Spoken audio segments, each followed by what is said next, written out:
नमो वरिहन्ताणं नमो सिद्धाणं नमो आयर्याणं नमो वज्झायाणं नमो लोये सव्यसाहुनं वन्दितु सर्वसिद्धे ध्रुवमचलमणोवमं गतिं पत्ते वोच्छामि समय पाहुड मृणमो सुध केवली मणिदम नमः समय साराय स्वानुभूत्या चकासते चित्स्वभावाय भावाय सर्वभावांतरक्षिदे निज स्वरूप को परम रस जामे भरो अपार वंदो परमानंदमय समय सार अविकार। तो अपनी गाथा 97 तक पूरी हुई। उसके बाद अपना कलश नंबर 57 चला। ठीक है ना, कल हमने कलश 57 पढ़ा था। आज पांडे राजमल जी की टीका से कलश 57 का अनुवाद देखते हैं, क्या लिखते हैं पंडित जी। आप लोगों के पास नहीं है, आप सुनिएगा बस।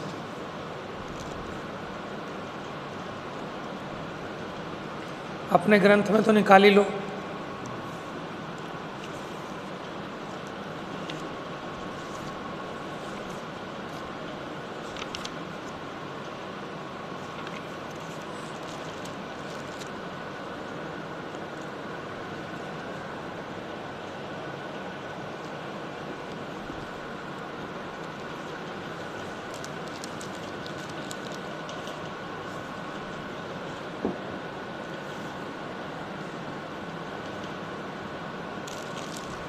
आपके इसमें है पेज नंबर 273 से कलश स्टार्ट है।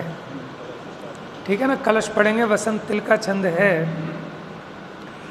अज्ञानतस्तु तृणाभ्यवहारकारी ज्ञानं स्वयं किल भवन्नपि रज्यते पीत्वा ददीक्षु मधुराम्लरसा गां दोग्धमिव नूनमसोरसालम्। जो कोई मिथ्या दृष्टि जीव मिथ्या दृष्टि से ही रज्यते, कर्म की विचित्रता में अपना पना जानकर रंजायमान होता है, वह जीव कैसा है? जो कोई मिथ्या दृष्टि जीव अपनी अज्ञानता से कर्म की विचित्रता में अपना पना जानकर रंजायमान होता है, वह कैसा है? सतृणाभ्यवहारकारी। सतृण माने घास सहित, तृण कहते हैं घास को, सतृण माने घास सहित, अभ्यवहारकारी। अभ्यवहार माने वो आहार करता है, घास के साथ आहार करता है। कौन? कि जो अज्ञानी अज्ञान से कर्मों की विचित्रता में रंजायमान होता है, कि कर्म के परिणाम को और आत्मा के परिणाम को भिन्न नहीं जानता, उसे एक मानकर यही मैं हूँ ऐसा मानता है, वह घास के साथ आहार करता है। भावार्थ इस प्रकार है कि जैसे हाथी अन्न घास मिला ही बराबर जान खाता है, घास का और अनाज का विवेक नहीं करता है, वैसे ही मिथ्या दृष्टि जीव कर्म की सामग्री को अपनी जानता है। जीव का और कर्म का विवेक नहीं करता है। कैसा है? निश्चय से स्वरूप मात्र की अपेक्षा यद्यपि ज्ञान स्वरूप है और यह है जो विद्यमान जीव निश्चय से शिखरिणी को पीकर ऐसा मानता है मानो गाय के दूध को पीता है। क्या करके?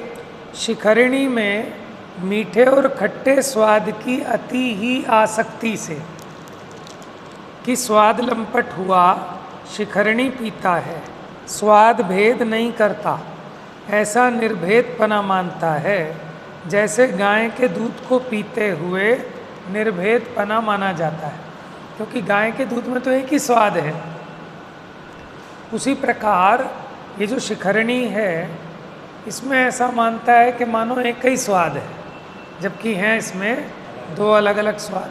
तो इसलिए लिखा कि शिखरिणी पी माने गो दूध पिया है। शिखरिणी को पीकर ऐसा मानता है कि मानो गाय का दूध पिया है, क्योंकि गाय के दूध में तो एक सिंगल स्वाद है, लेकिन उसमें डबल स्वाद है, खट्टा और मीठा, लेकिन उसको एक स्वाद वाला मानता है। ये उसकी अज्ञानता है। ये कलश 57 हुआ। अब देखते हैं कलश 58। अज्ञान से ही कर्ता होता है, इसको बताने वाला काव्य कहते हैं। ये आपका अरहंतो भगवंत इंद्रमहिता, वो है शार्दूल विक्रीडत छंद। उस छंद में इसकी लय चलेगी। पेज नंबर 274 के जीव अज्ञान से कर्ता होता है। अज्ञानान मृग तृष्णिकाम जलधिया धावन्ति पातुं मृगा अज्ञानात् मसी द्रवन्ति भुजगात् यासेन रज्जौ जना अज्ञानाच्च विकल्पचक्रकरणात् वातोत्तरंगाब्धिवत् शुद्ध ज्ञानमया अपि स्वयमयी कर्तृभवन्त्याकुला। अज्ञानात्, अज्ञान के कारण, मृग तृष्णिकाम जलधिया, के मृग तृष्णा में जलधिया, धी माने होता है, धी माने क्या होता है? धी, धी। छह डाला के अंत में लिखा क्या है?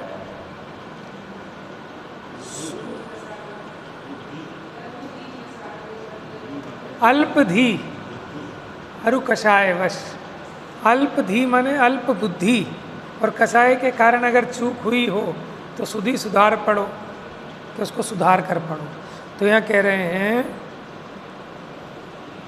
मृग तृष्णिकाम जलधिया, कि मृग तृष्णा में यानी मृग मरीचिका में जल की बुद्धि होने से मृगा पातुम धावंती, माने मृगा माने हिरण, उसको पाने के लिए दौड़ता है। क्यों दौड़ता है? क्या पाने के लिए? पानी पीने के लिए। पानी है क्या? तो फिर क्यों दौड़ रहा है? पानी तो वहाँ है नहीं। बात यह आई, ये उदाहरण दिया कि वो क्यों दौड़ रहा है? अज्ञानता के कारण। क्योंकि अज्ञानता के कारण उसको लग रहा है कि वो पानी है। समझते हो मृगमरीचिका क्या होती है? देखिए आपने मृगमरीचिका, मरीचिका नहीं पता?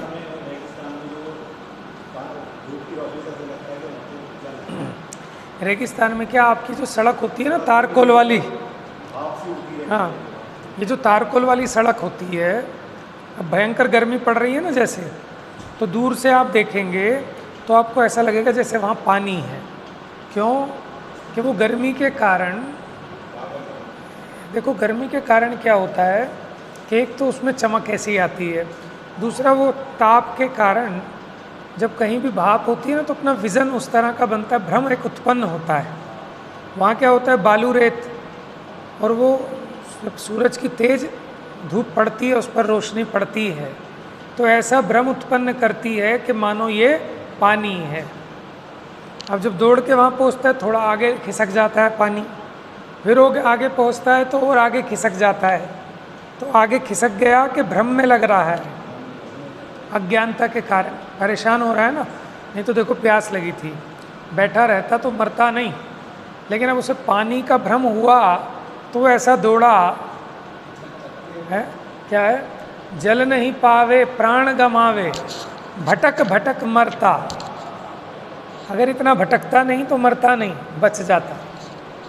वस्तु पराई माने अपनी, भेद नहीं करता। यहीं से लिखी है सब उन्होंने। मंगत राय जी ने जो 12 भावनाएं लिखी है ना, तो पूरी की पूरी आपको यहीं से मिल जाएगी। ये तो बात चल रही है कि पर पदार्थ को अपना मानता है, उसमें विवेक नहीं करता, इसलिए दुखी हो के मरता है। कौन? हिरण। उदाहरण में हिरण है, और हिरण का उदाहरण किसको समझाने के लिए दिया कि हम भी ऐसी अज्ञानता कर रहे हैं। अब हिरण की बेवकूफ़ी तो पकड़ में आती है, लेकिन हमें हमारी बेवकूफ़ी पकड़ में नहीं आती। सुबह गए थे ना दुकान, आप थके कि नहीं थके? क्यों थके? क्यों थके? हम तो नहीं गए दुकान भी, कहीं भी, हम भी थके। कहाँ से थक रहा है जी? अपनी अज्ञानता से, अपने भ्रम से, अपने उन विकल्पों से ही तो थक रहा है। नहीं तो कर क्या रहा है? सेठ जी दुकान पे जाके बैठते हैं बढ़िया एसी गाड़ी में, एसी गाड़ी में आते हैं, चलाने वाला भी ड्राइवर, फिर भी सेठ जी थक जाते हैं। समझ में क्यों थक जाते हैं? खाली बैठा आदमी तो थकना नहीं चाहिए, विकल्पों से थकते हैं, है ना, अपने भ्रम से। और बच्चा है वो इतनी मेहनत करता है, 10 चक्कर तो ऊपर नीचे लगा लेगा, ठीक है, पूरे दिन खेल लेगा भरी दोपहरी में, फिर भी वो कहते थक गया होगा, बैठ जाके, नहीं नहीं मैं नहीं थका, मुझे जाना है, मुझे खेलने दो। तो काहे से थकान होती है? ये भ्रम से, बोझे से। जिस काम में अपने को बोझा नहीं लगता वहाँ थकता ही नहीं। तो यहाँ क्या कह रहे हैं कि अज्ञान के कारण मृग मरीचिका में, समझ गए मरीचिका, वो जो बालू रेत पानी जैसी दिख रही है उसमें जल का भ्रम उत्पन्न हो रहा है, उसी को कहते हैं मरीचिका। और मृग मरीचिका इसलिए क्योंकि मृग उसमें भ्रमित होता है, तो हिरण उसे पीने को दौड़ते हैं। अज्ञानात, अज्ञान से ही, तमसी रज्जो भुजाध्यासेन, तमसी माने अंधकार में, रज्जो माने रस्सी, भुज, भुजा देखो भुजंग कहते हैं सांप को, और उसका अध्यवसान यानी उसका अध्यास, हमें उसमें भ्रम होने लगता है, रस्सी में सांप का भ्रम, ये भी अज्ञान से ही होता है। अंधेरे में रस्सी पैर के नीचे आ जाए तो सांप का भ्रम होता है ना।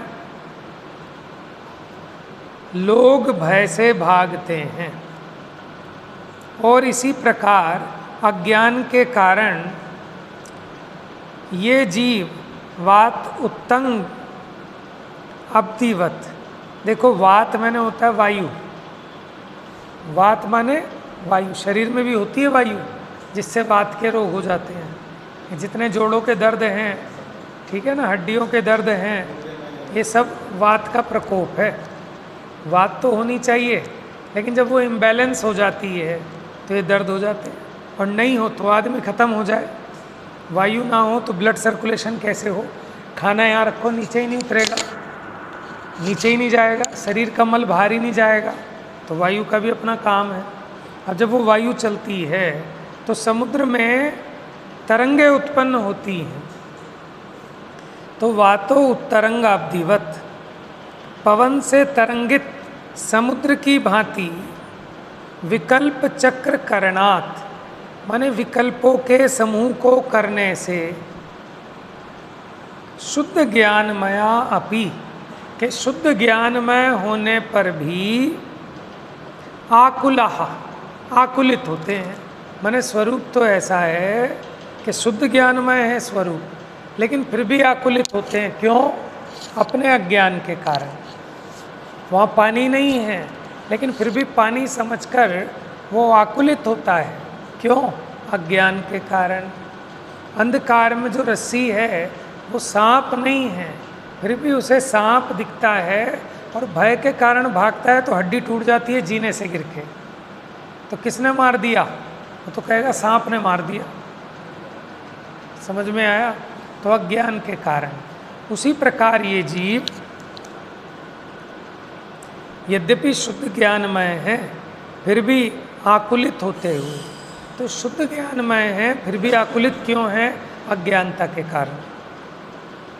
अपने आप ही कर्ता होते हैं, अपने आप ही कर्ता होते हैं। जैसे किसी ने बनाया नहीं, मैं कहूँ मैं ही हूँ लाल किले का मालिक, जिसने खरीदना हो मेरे से मिले, तो किसने बनाया मुझे मालिक? अपने आप ही मान रहा है अपनी अज्ञानता से। समझ में? इसको कह रहे हैं कि अपने आप ही कर्ता होता है, हो नहीं सकता। वस्तु ने इसका स्वामीपना स्वीकार नहीं किया, लेकिन अपने आप ही मालिक होता है। ऐसे हम अपने आप मालिक होते हैं कि मेरा बेटा है, मेरे हिसाब से परिणमन करेगा। वो तो चलता नहीं अपने हिसाब से, लेकिन मैं अपने आप ही अपनी मान्यता से जबरन उसका कर्ता बनता हूँ, लेकिन उसका परिणमन तो उसी के अधीन है, मेरे अधीन तो है नहीं। तो जब जैसी अपनी इच्छा हुई वैसा परद्रव्य का परिणमन नहीं होता, तो क्या होता है फिर यहाँ पर? क्या होता है? क्या होता है? दुख होता है ना, खेद होता है, आकुलता होती है। तो क्यों हुई आकुलता? देखो अपना उससे कोई मतलब नहीं, भिन्न है, लेकिन फिर भी आकुलता हुई। वो आकुलता अपने अज्ञान से है कि उससे तेरा कुछ नहीं बिगड़ा। अब ये कपड़ा फट जाए, ठीक है, और मेरी स्किन पे कुछ खरोच भी नहीं आई, फिर भी मुझे दुख होगा कि नहीं होगा? बताओ। हाँ, 275 नंबर भाई साहब, 275। क्यों होगा? ना माना अज्ञानता से हो रहा है वो दर्द। गजब की बात है, होना नहीं चाहिए। अपना मकान टूट गया मान लो, तो मेरा क्या टूट गया? फिर बन जाएगा।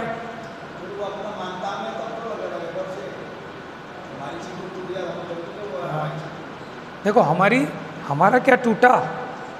मानो उसकी कील ठोक रहे थे, प्लस्तर झड़ गया, तो दुखी हो जाता है, कह रहे अभी नया मकान लिया है, 6 महीने हुए नहीं, पूरा प्लस्तर झड़ गया। कहे ना कहे, लेकिन अंदर में क्या होता है, वो क्यों हो रहा है? विचार करे ना, वो कहाँ से आ रहा है दुख? दीवार तो अपने से भिन्न है, वस्त्र तो अपने से भिन्न है, मेरे चोट नहीं लगी, कोई मेरे सिर पे तो ईंट गिरी नहीं, फिर भी दुख हो रहा है। और देखो गजब की बात, पैसे की कोई कमी नहीं तुम पे, 1000-2000 रुपये लगेंगे, करवा लेंगे मिस्त्री से, लेकिन फिर भी दुख क्यों हो रहा है ना? मोह का दुख है। मोह क्यों हो रहा है ये बताओ? अज्ञान के कारण। सबकी जड़ अज्ञान है। मोह भी तो इसलिए हो रहा है कि मेरा है, इसमें मेरा सुख है, इसका परिणमन ऐसा नहीं होना चाहिए था। हाँ, तो तेरे हिसाब से परिणमन होगा क्या? हैं? पंडित ज्ञानचंद जी विदिशा वाले, वो हमेशा कहते थे कि लड़ाई झगड़ा करते हैं घर में मियाँ बीबी, कि नहीं आज अरहर की दाल बनेगी, नहीं मलका की बनेगी, कि नहीं मूंग की बनेगी, कि उड़द चने की बनेगी, झगड़ा कर रहे हो। तो वो कहते थे भाई साहब, बनना तुम्हें है कि दाल को? दाल से तो पूछ लो। आज बनना अरहर को है, तुम मूंग कहाँ से बना लोगे, मलका कहाँ से बना लोगे? ऐसी पुताई के पीछे लड़ रहे हैं कि लाल रंग पुतवाएंगे या हरा रंग पुतवाएंगे। कि तू क्यों पुता जा रहा है कसाय में? पुतना दीवार ने है। अब दीवार से तो पूछ, उसकी योग्यता लाल होने की है कि सफ़ेद होने की है? तू बिना मतलब कसाय में पुता जा रहा है। तो बहुत कहते थे अपने प्रवचन में कि तेरा स्वामीपना उसमें चलता नहीं है रंच मात्र भी, फिर भी तू अज्ञानता से मानता है कि मेरा कार्य है, मेरे हिसाब से होगा। और जब तेरी उस इच्छा की पूर्ति नहीं होती तो स्वयं अपनी कसाय से दुखी होता है। आपको अपने बच्चों पे गुस्सा आता है? बच्चों पे गुस्सा आता है? घबरा क्यों रहे हो? मुझे भी आता है, कोई पाप थोड़ी लग जाएगा, आता है तो आता है। लेकिन अब सोचना ये कि क्यों आता है ना? क्यों आता है? कि वो मेरे हिसाब से नहीं चल रहा, बात क्या है कि मेरे हिसाब से नहीं चल रहा इसलिए गुस्सा आता है कि तू आया बड़ा हिसाब वाला, तू अपने बाप के हिसाब से चला था क्या? कदाचित चल भी लिया हो तो तेरी भी मर्जी थी तो तू चला, और अगर तेरी मर्जी नहीं होती तो तू भी नहीं चलने वाला था। मैंने हमारे सुबह से शाम तक दुख का कारण ही ये है, जो कलेश की जड़ है वो यही है अज्ञानता कि मेरे हिसाब से होना चाहिए। समझ में आया? हमने कहा भाई साहब मुझे एक शर्ट खरीद के लानी है गांधीनगर से, आप भी चलो। आपको भी ले गया, इन्हें भी ले गया, उन्हें भी ले गया, 4 लोगों को ले गया। अब पूछ रहा हूँ सबसे, आप बताओ भाई साहब कौन सी अच्छी लग रही है? आपने कहा ये अच्छी, मैंने कहा ये तो कुछ कम सी जच रही है। सचिन भाई ने बताया कि लाल वाली अच्छी लग रही है। लाल तो कैसा लेडीज़ कलर है। तीसरे से पूछा उनने का। अब आपने मन में क्या सोचा? हमारा बिना मतलब टाइम ख़राब किया इसने, सुननी वुन्नी कुछ है नहीं, करनी अपने मन की, आज के बाद कभी नहीं आएंगे इसके साथ। तो आप क्यों कसाय में भुन रहे हो? अगर हम आपके कहे से ले लें तो आप राजी, और हम ना लें तो आप नाराज़ी। अब आपको क्या नाराज़ी है? पहननी मैंने, अच्छा लगूँ तो, बुरा लगूँ तो, महंगी लूँ तो, सस्ती लूँ तो, लेकिन आपको कहाँ का खेद हो रहा है? पैसे मैंने खर्च करने, पहननी मैंने, तुम नाराज़ होकर भाग गए। क्यों हो रही है नाराज़गी? तो अब हमें निर्णय लेना है कि हम क्यों नाराज़ हों। हम अपने आत्मा के परिणामों का अपना घात क्यों करें? जरा सी बात पे दुखी हो जाते हैं। हमने बच्चे को कहा बेटा दूध पी ले, वो कह रहा मैं तो नहीं पी रहा, चाय पीऊँगा। तो हम कसाय करके अपना खून और जला लेते हैं। उसका तो खून बढ़े ना बढ़े, अपना खून घटा लेते हैं। समझ में आया? क्यों? अज्ञान के कारण। हमें लगता है कि मेरे हिसाब से इसका परिणमन होगा। तेरे हिसाब से होगा ना? खूब खिला इसे बादाम काजू बना दे, सेहत बना सकता है कोई? है? वो अपना 1 किलो वजन घटा के दिखा दे, उसमें लगा दे, मेरे में फालतू है उसमें कम है, तो दे सकता है कोई? क्यों? लेकिन ये कसर नहीं छोड़ता क्या कि मैं दूध नहीं पीऊँगा इसे पिलाऊँगा, मैं कम पीऊँगा इसे ज़्यादा पिलाऊँगा, फिर भी मेरा वज़न बढ़ जाए उसका घट जाए। समझ में आ रही है बात?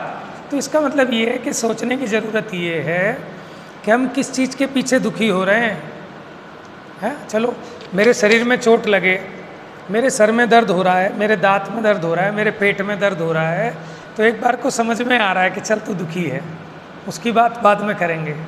अभी यहाँ तक तो लेके आए ना, अभी तो अपने शरीर में कुछ नहीं हुआ, बिल्कुल प्रत्यक्ष भिन्न नज़र आ रहा है। मुझे बताओ कि अपने बच्चा माने उसके एक्सीडेंट हो जाए, माने उसकी मृत्यु हो जाए, मेरे को काहे का दुख हुआ, मेरा क्या घटा, ये विचार नहीं करता ना, तो बिना मतलब के दुखी होता है।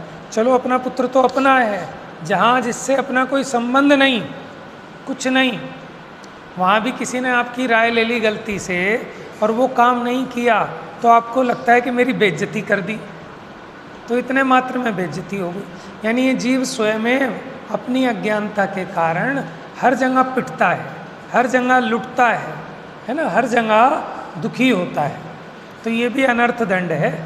जहाँ अपना प्रयोजन नहीं, जहाँ अपनी कोई काम नहीं, वहाँ भी बिना मतलब जाकर पिटाई खाते हैं। इसका नाम है अनर्थ दंड। फ्री पॉकेट में दुखी होते हैं। तो इसलिए इतनी मर्यादा तो करनी चाहिए कि जहाँ मेरा कोई प्रयोजन नहीं है, बिना प्रयोजन के, जैसे हिंसा नहीं करना, बिना प्रयोजन के झूठ नहीं बोलना। चलो आपका प्रयोजन हो 1 लाख रुपए का फ़ायदा होता हो, तब आप झूठ बोल रहे हो तो समझ में आ रहा है। आपने मेरे से पूछा भाई साहब कुर्ता कितने का लिया, मैंने कहा 2000 रुपये का, और लाया 200 रुपये का हूँ, और क्या कह रहा हूँ 2000 का। कोई आप मेरे से खरीद नहीं रहे, मैं इसको बेच नहीं रहा, फिर भी ये जो झूठ बोल रहा है ये कैसा झूठ है? अप्रयोजन, बिना मतलब के, ये अनर्थ दंड है। हाँ मेरी दुकान है, तब तो मैं कहूँगा भाई साहब ये तो खरीद ही बड़ा महंगा आया है, ये तो आया ही, मैं तो आपको रेट से भी कम दे रहा हूँ, 2500 की तो खरीद है, ये तो स्टॉक क्लियर करना है, तो 2000 का आपको दे रहा हूँ। चलो आप वहाँ झूठ बोल रहे हो, तो फिर भी बात समझ में आ रही है। लेकिन जहाँ आपको कोई लाभ नहीं होना, कोई आपका प्रयोजन नहीं, वहाँ भी बिना मतलब जाके पिटते हैं, दुखी हो जाते हैं, छल कपट करते हैं। ऐसे ही कि जहाँ अपना कोई प्रयोजन नहीं है उस काम में क्या दुखी होना। तो बहुत सारा दुख तो हमारा फ्री फोकट का है कि देखो वहाँ ऐसा हो गया, अच्छा साहब वो वहाँ उन्होंने लाल किला बेच दिया, उन्होंने वो ठेके पे दे दिया, वहाँ ये हो गया, उस देश में ये हो गया, इस नगर में ये हो गया, वहाँ ये हो गया। तेरा क्या प्रयोजन और तेरे से पूछ कौन रहा है? कि यूपी में एक नया कानून ला रहे हैं, प्रमोशन भी तभी मिलेगा जब नसबंदी करा ले आदमी। समझ में आया? तो आप ये सोचो आपका क्या मतलब, आपको यूपी में नहीं रह रहे, आप रह रहे हो दिल्ली में, तो बिना प्रयोजन का दुख है। सोच सोच के आदमी टेंशन लेता है। तो ये सारी चर्चा किस लिए चल रही है कि सारा का सारा दुख अज्ञानता का है। समझ में? माने मूल मुद्दे की तो यही बात है। शास्त्र पढ़कर हमें यही तो अपने जीवन में अप्लाई करना है कि हम क्यों दुखी हो रहे हैं, और जहाँ अपना प्रयोजन नहीं है अब हम वहाँ दुखी नहीं होंगे। हमें प्रण लेना चाहिए, हमें नियम ले लेना चाहिए। जहाँ अपना प्रयोजन नहीं, देखो 11 प्रतिमाएं होती हैं, उसमें एक प्रतिमा है अनुमति त्याग। कौन सी? कौन से नंबर की प्रतिमा है? अनुमति त्याग, परमिशन नहीं देना।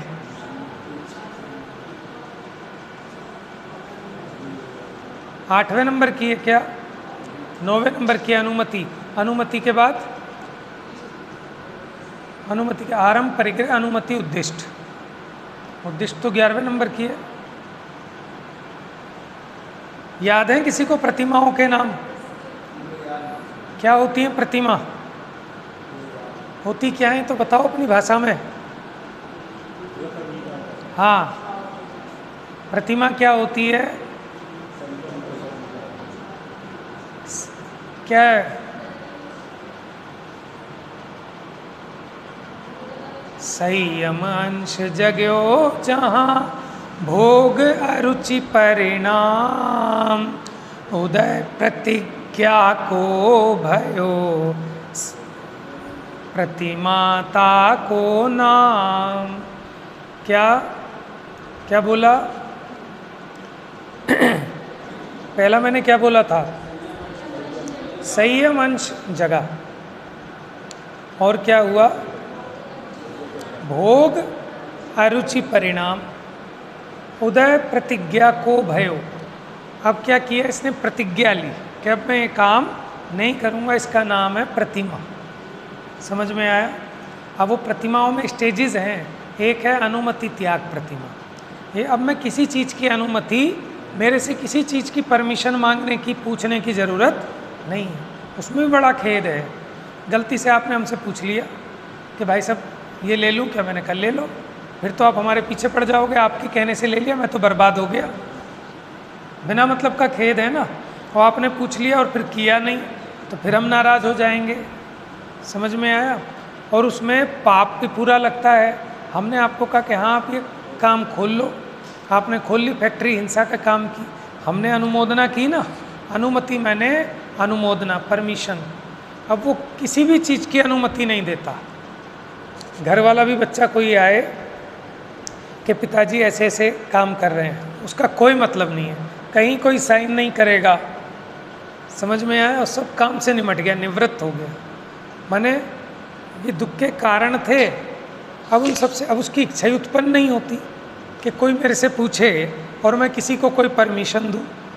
और हमसे नहीं पूछे, हम कहेंगे हमारी घर में कोई इज्जत ही नहीं है, हमसे कोई पूछता ही नहीं, हमसे बिना पूछे ही सब कर लेते हैं जिसको जो करना हो। कि तेरे से पूछ लिया और फिर नहीं किया तो फिर तू सर फोड़ेगा अपना भी, दूसरे का भी। ठीक है ना? जहाँ अपना प्रयोजन ही नहीं है वहाँ उलझना नहीं। बहुत सारा दुख अपना फ्री फोकट का बच जाएगा। तो यहाँ कह रहे हैं वे स्वयं शुद्ध ज्ञानमय हैं, तथापि आकुलित होते हुए अपने आप ही कर्ता होते हैं, अपने आप ही दुखी होते हैं। अब बताओ किसने दुखी किया अज्ञानी को? हमें आपको किसने दुखी किया? फिर मेरे तो बच्चे सुनते नहीं हैं इसलिए मैं दुखी हूँ, आपके तो बड़े हो गए, समझदार हो गए, दुकान चलाते हैं, आपको किसने दुखी किया? समझ में आया? कि कोई किसी को दुखी करे तो जगत में कोई सुखी हो नहीं सकता। समझ में आया? क्योंकि बहुत कम जीव हैं जो किसी का भला चाहते हैं। और फिर दूसरी बात कि अनंतानंद सिद्ध भगवान, माने जब उन्होंने तीर्थंकर प्रकृति बांधी तब उन्होंने कैसी भावना भाई थी कि सभी जगत के जीव सुखी हो जाएं, क्यों नहीं हुए? तो किसी के चाहने से न सुखी होते न दुखी होते। भावार्थ देखो, अज्ञान से क्या क्या नहीं होता कि जो हो जाए वही कम है।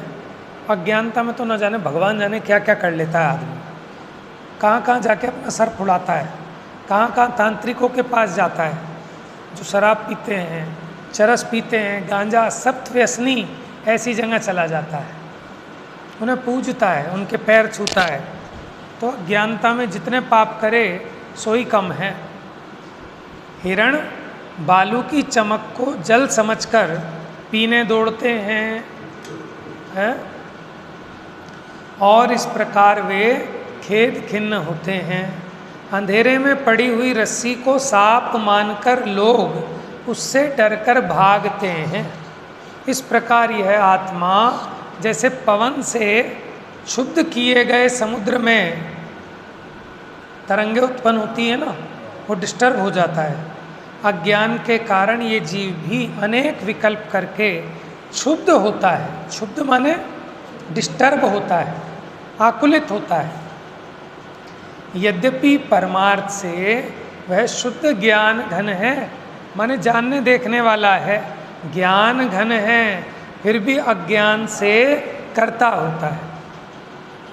इस लाइन का अर्थ कौन बताएगा कि यद्यपि परमार्थ से वह शुद्ध ज्ञान घन है, फिर भी अज्ञान से करता होता है। हाँ, और बताओ।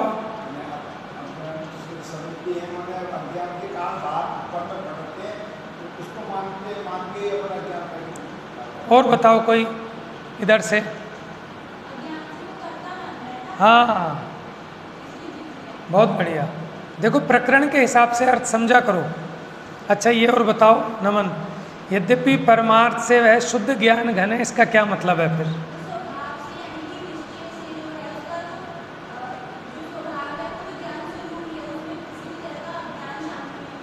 देखो यहाँ कहने की बात क्या है कि परद्रव्य को जाने, क्या करे? परद्रव्य को जाने, ऐसा इसका स्वभाव है। करने का नहीं है, कर भी नहीं सकता, लेकिन अपने अज्ञान के कारण अपने आप से ही करता होता है।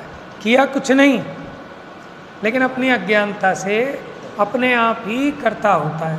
आपने ऐसे बहुत सारी फिल्में देखी होंगी कि जिसमें सामने दो दोस्तों में लड़ाई हो गई और उसने गोली चलाई और वो मर गया, और एक पीछे से वो बदमाश आया, विलेन, वो कहते तेरे से क्या हो गया लाला, अपनी पिस्तौल दे, मेरे को दे दे, चल तू यहाँ से भाग फटाफट, मैं सब संभाल लूँगा। समझ में? और ज़िंदगी भर उसे ब्लैकमेल करता है, उसे काल कोठरी में बंद रखता है, और वो भी चुपचाप बंद रहता है और उसका उपकार मानता है कि इसने मुझे बचा लिया। लेकिन हुआ क्या था? इसकी गन नहीं चली थी, गन तो पीछे से उस गुंडे ने चलाई थी, और इसको भ्रम क्या हो गया कि मेरी गन चल गई और उससे ये मर गया। तो ये अपने आप ही उसका कातिल हो रहा है, हुआ नहीं, लेकिन अपने आप से, अपनी मान्यता से। ऐसी जीव ने क्या किया? आज तक परद्रव्य को जाना है, किया नहीं, लेकिन अपनी अज्ञानता से करता होता है, यानी अपने अज्ञान में मानता है कि मैंने किया है। तो यहाँ जो अर्थ है ना, यद्यपि परमार्थ से शुद्ध ज्ञान घन है, उसका अर्थ ये है कि परमार्थ से तो वो परद्रव्य से भिन्न रहकर परद्रव्य को मात्र जानता है। परद्रव्य का कुछ भी इसमें नहीं आता, इसका कुछ भी परद्रव्य में नहीं जाता। इसका मतलब है शुद्ध ज्ञान घन। हर जगह वही अर्थ नहीं होता। वंस मोर देखो 2 बार होता है कि एक तो समझ नहीं आया इसलिए, एक ये बात बहुत अच्छी लगी, एक बार और बताओ। है शुद्ध ज्ञान घन का अर्थ कह रहा हूँ यहाँ पर। शुद्ध माने क्या होता है? पर से भिन्न, अपने से अभिन्न, मैंने मिलावट से रहित, उसका नाम है शुद्ध। ज्ञान तो समझ गए, जानने वाला। और घन किसे कहते हैं? जो ठोस हो, जिसमें कुछ भी गुंजाइश, कुछ डालने की या कुछ निकालने की गुंजाइश नहीं। और पता है, घन खाली उसको ही नहीं कहते जो घन बजाते हैं। घन एक आकृति होती है जो सब तरफ से क्लोज है। डब्बा होता है ना, जैसे बच्चों को आकृति सिखाते हैं, वर्ग है, आयत है, ऐसे ही एक होता है घन। घन क्या होता है कि चारों तरफ से बंद, बिल्कुल। समझ में? बंद का मतलब कि ना वहाँ एंट्री है ना एग्जिट है, ना उसमें कुछ आ सकता ना उसका कुछ बाहर। ये शब्द बहुत पढ़ने मिलेगा आपको। आत्मा ज्ञान घन है, विज्ञान घन है। अब ये घन क्या है समझ लो। तो घन है, वो भी है, ठोस है, वो घन है। लेकिन घन का मतलब एक क्लोज आकृति है कि जिसमें किसी के ना आने की ज़रूरत, ना उसमें से कुछ जाने की ज़रूरत। कुछ कम नहीं है कि दूसरे से लूँ, कुछ फालतू नहीं कि दूसरे को दूँ। तो शुद्ध ज्ञान घन, शुद्ध माने निखालिस, बिना मिलावट के, कि मैं पर में जाऊँ पर मुझ में आए, ऐसा नहीं। ज्ञेय को भिन्न रहकर मैं जानूँ और मुझ में ज्ञेयकृत अशुद्धता नहीं आए, इसका नाम है शुद्ध ज्ञान घन। लेकिन फिर भी अपने आप से करता होता है। जैसे दुकान पे बच्चा हो, पुलिस वाले आ जाएं, इनकम टैक्स वाले आ जाएं, वो बच्चा अपनी अज्ञानता में क्या क्या बोलता है, हम उसे समझाते तू चुप रहे, क्योंकि तू बात तो सही कह रहा है, लेकिन तेरी बात का मतलब ये निकल रहा है कि तूने चोरी की है। 1 नंबर और 2 नंबर का खाता अलग अलग है। तो हम उसे समझाते हैं कि तू अपने आप ही आप अज्ञानता से अपराधी हो रहा है नहीं, तूने किया नहीं, लेकिन अपनी बेवकूफ़ी से ज़रूर हो जाएगा। तो ऐसे ही जीव ने पर द्रव्य का कुछ भी किया नहीं, अज्ञानता में माना है। तो ये इस अंतिम लाइन का अर्थ था। यद्यपि परमार्थ से, परमार्थ माने रियलिटी, परमार्थ माने निश्चय, निश्चय माने रियलिटी। वास्तव में आत्मा तो मात्र पर द्रव्य को जानने वाला है, करने वाला, फिर भी ये पर द्रव्य का कर्ता होता है। कैसे? अज्ञानता से। समझ में आया? आप अपने बच्चे को पालने वाले नहीं हैं, लेकिन अपनी अज्ञानता से कहते हो कि मैंने इसको पाला है। लाल किला आपका नहीं है, लेकिन आप मानते हो कि मेरा है। समझ में आया? अपेक्षाएं होती हैं अलग अलग। अब बताओ, ये स्वाध्याय भवन आपका है कि नहीं? अपेक्षा है ना, समझ रहे हो? भाई एक अपेक्षा देखें तो आपसे आज तक पूछा इसमें पेंट सफ़ेद कराएं कि पीला कराएं? आपसे पूछा कभी? मीटिंग में आपको बुलाया, बताओ रमेश बाबू कि हम क्या करें? पूछा आपसे, फिर कैसे कहते हो हमारा है? तो फिर किसका है? कि जो ट्रस्टी हैं उनका है, कि उनका है, कि रोड़ी बद्रपुर ईट इनका है। समझ में है ना? तो अपेक्षा समझना। एक तरफ हम कहते हैं कि मंदिर हमारा है, हमारा है माने सेवा करने के लिए हमारा है, कि हम इसकी सेवा करेंगे, रख रखाव करेंगे, इसका लाभ लेंगे। लेकिन अगर कौन सा पेंट होना है, कहाँ पे मंच बनना है, कहाँ क्या व्यवस्था होनी है, उसके लिए भाई हम नहीं। माने जिसकी जहाँ जो लेवल है, उस अपेक्षा कौन मालिक? कि ट्रस्टी, जो कमेटी, वो मालिक है। तो जहाँ जैसा जो अपेक्षा हो उसको वैसा मानोगे तो सुखी रहोगे, नहीं तो उठा के आउट। समझ में आया? ऐसी जगत में है जहाँ जिस वस्तु की जितनी मर्यादा है उतनी मर्यादा में रहना चाहिए। लौकिक में कहते भैया औकात में रहो, है ना? अपनी औकात को नहीं भूलना चाहिए। तो अपनी औकात क्या है बताओ? बड़ी अच्छी है हमारी औकात। क्या है बताओ? यहाँ से शब्द बताओ, इतना सुंदर शब्द है। हाँ, अब हमारी औकात क्या है? शुद्ध ज्ञान घन। देखो, आपने कभी ऐसा देखा होगा ना, टीवी में ऐसा दिखाते हैं कि वो मर गई, माँ मर गई। अब वो मर के एक तो उसके कपड़े सफ़ेद हो जाते हैं, जो आत्मा दिखाते हैं वो कैसी दिखाते हैं? सफ़ेद वस्त्रों में, यानी वो कहते हैं आत्मा शुद्ध है, इसलिए वो भी सफ़ेद में दिखाते हैं। और फिर क्या दिखाते हैं? अपने बेटे को उठा रही है, उसमें से आर पार हो गई, इसका मतलब अरूपी है, वो परद्रव्य का कुछ भी कर नहीं सकती। अब बस वो जानती है आत्मा कि मेरा बच्चा रो रहा है, ठीक है ना, अब इसको दूध पिलाना है, भले विकल्प करे लेकिन पिला नहीं सकती, उठा नहीं सकती, उसका कुछ भी कर नहीं सकती, मात्र जानती है। लेकिन अपनी अज्ञानता से दुखी हो रही है, अपने मोह से, अपने अज्ञान से, कि मैं नहीं पालूंगी तो ये कैसे पलेगा। लेकिन वो सब पलता है। जंगल में खो गए बच्चे, ऐसे पुराणों में कथन आते हैं कि वो जानवरों ने अपना दूध, गाय का दूध झड़ने लगा, बताओ, उसके भाग्य से, तो कौन किसे पाले। प्रद्युम्न कुमार छोटा सा पत्थर के नीचे दबा के चला गया देव उसको, अब उसका लालन पालन तो राजघराने में होना था, कौन रोकेगा उसको, है? समझ में आया?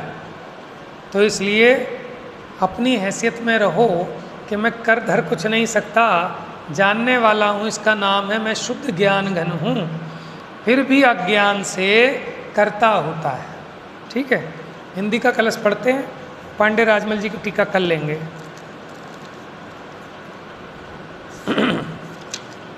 कलश नंबर 58, ये जो भी हमने संस्कृत में पढ़ा, अब इसकी हिंदी देखो। अज्ञान से ही भागते मृग रेत को जल मान कर, अज्ञान से ही डरे तम में रस्सी विषधर मान कर, ज्ञानमय है जीव पर अज्ञान के कारण अहो, वातो द्वेलित उदधिवत कर ता बने आकुलित हो। यद्यपि देखो, अज्ञान से ही वो हिरण रेत को जल मानकर भागता है, अज्ञान से ही अंधकार में रस्सी को सांप जानकर भागता है, उसी प्रकार जीव तो ज्ञानमय है, फिर भी अज्ञान के कारण, जैसे कि हवा के कारण समुद्र में तरंगे उत्पन्न हो जाती हैं, उसी प्रकार अज्ञान के कारण ये स्वयं पर का कर्ता बनकर दुखी होता है। तो बात ये चल रही है कि अज्ञान से ये कर्ता होता है, वास्तव में पर का कर्ता पूजा में तुम पर के करता नहीं नाथ ज्ञाता हो सबके एक साथ। अच्छा, भगवान तो नहीं है, हम कर सकते हैं? अरे हमारे भगवान की हिम्मत नहीं है, हम कहाँ से कर पाएंगे? हमारे भगवान तो कर नहीं सकते कुछ भी पर का, और तुम उनसे भी बड़े समझ रहे हो अपने आप को कि हम कर लें। हाँ, ज्ञाता हो सबके एक साथ, इसलिए तुम भक्तों को कुछ नहीं देत, अपने समान बस बना लेत। अच्छा, भक्तों को कुछ दे तो नहीं सकते, तो क्या अपने समान बना सकते हैं भक्तों को? पढ़ते हो ना पूजा में, कौन सी पूजा है, कल देख के बताना है। बस अपने समान बस बना लेते। नहीं, देवशास गुरु नहीं है, ये महावीर पूजन होगी शायद, मेरे ख्याल से महावीर पूजन होगी जहाँ तक है। तो तुम भक्तों को कुछ नहीं देते, अपने समान बस बना लेते हैं भगवान अपने समान। देखो अब समझना कि ये माने निमित्त की प्रधानता से किया गया उपचरित कथन है, व्यवहार का उपदेश है कि कैसे बना लेते हो, कि जो आपकी आकर पूजा करता है, उपासना करता है, उसके परिणाम इतने विशुद्ध होते हैं कि वो भी आपके जैसा हो जाता है। इसलिए कहते हैं कि आपने उसे अपने जैसा बना लिया। जैसे कोई बच्चा घर का किसी त्यागी के पास, साधु के पास, ज्ञानी के पास जाने लगे, तो माँ बाप पता है क्या कहते हैं? खुद तो है ही घर से फालतू, तुझे और ख़राब कर देगा। कि वो क्या ख़राब कर देगा? कि हाँ, जब वो खुद हो जाएगा ना ज्ञानी, आरोप उस पर ही आएगा कि खुद तो था ही, उसको तो अपना घर की है नहीं होश, है हमारा बच्चा और ख़राब कर दिया। ये भी मंदिर में ही पड़ा रहता है जब देखो, समझ में? अब ख़राब कर दिया कि अच्छा कर दिया? हाँ, और सच में ना तो अच्छा कर दिया ना ख़राब कर दिया, उसने कुछ नहीं किया, उसकी जैसे होनहार का परिणाम था वैसा हुआ। ठीक है। मिथ्यातम नाश